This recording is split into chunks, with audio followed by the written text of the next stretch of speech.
There's one thing I find extremely fascinating about money. When people get a job, they always look at the money.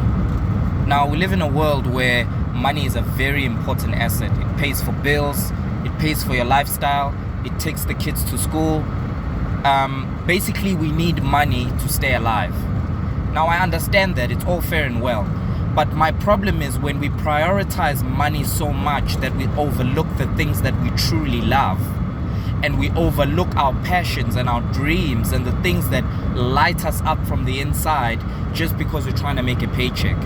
And basically what I'm trying to say is that we constantly put things on a pedestal that we don't love, professions that we're not even into, because if we get into them, they'll pay us well.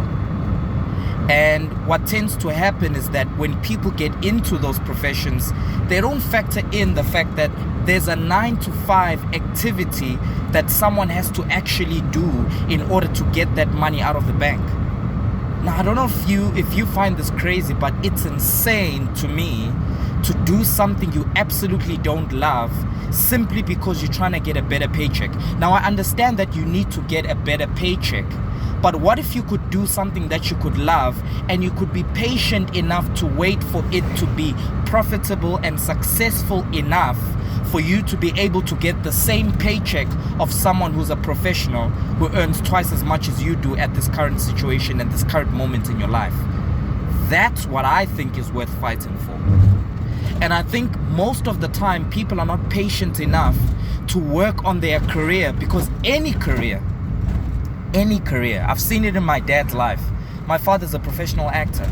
You know, he's been in the industry for more than 25 years. He's lived a very successful life, but I've seen his downsides.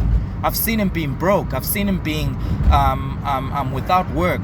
But for him to be in the position that he's in now, a very comfortable financial position, he has had to be someone who's patient enough and honest enough to understand how much he loves what he loves and how much he's willing to stay. And guys, willing to stay means you understand how much you really enjoy doing what you're doing.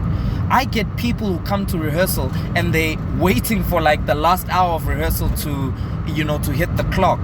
But I'm like, if you are not obsessed about what you do, if you're not obsessed about the process, if you're not obsessed about the nitty-gritties of what you do in your profession, because I love putting together a play, I love writing, I love engaging an idea with actors and going through problem-solving activities in the rehearsal space.